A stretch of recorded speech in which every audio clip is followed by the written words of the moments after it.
Young's experiment is performed in air and then performed in water. The fringe width, बच्चों fringe width की अगर बात करें तो फ्रिंज विथ बीटा क्या होता है, डी लैम्डा अपॉन डी। जब आप एयर में परफॉर्म कर रहे हो तो बीटा हमने लिखा डी लैम्डा बाय डी। अब आप वाटर में चले गए, be in water, fringe with beta in water क्या हो जाएगा, तो डी अपॉन डी में तो कोई चेंजेस नहीं आएगा बच्चों, लैम्डा में चेंजेस आएगा। वेवलेंथ आपको पता है मीडियम चेंज होने से चेंज हो जाता है। क्यों चेंज होता है, क्योंकि रिफ्रैक्टिव इंडेक्स चेंज हो गया मीडियम चेंज होने से।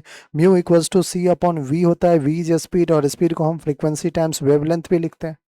तो बच्चों इनफैक्ट म्यू क्या है, इनवर्सली प्रोपोर्शनल टू लैम्डा है।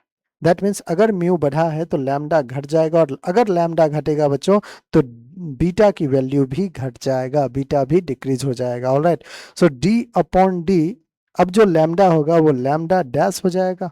अब लैम्डा डैश ऑफ कोर्स बच्चों क्या हो जाएगा, 1/म्यू हो जाएगा। तो ध्यान से आप समझ सकते हैं कि आप कहोगे कि सर लैम्डा डैश जो होगा, म्यू सिंस वाटर में ज़्यादा है, म्यू अगर वाटर में ज़्यादा है तो वेवलेंथ कम होगा, वेवलेंथ कम होगा तो बीटा कम हो जाएगा, सो बीटा विल डिक्रीज हो जाएगा। सेकंड हमारा बिल्कुल करेक्ट आंसर होगा।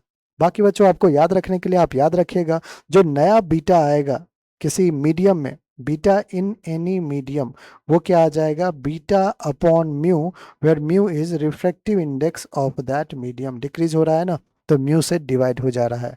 Mu is refractive index of that medium. बच्चों ये फॉर्मूला याद रखिएगा, कई बार straightforward formula based questions आता है जिसमें आप डायरेक्ट वैल्यू पुट करके आंसर ला सकते हैं।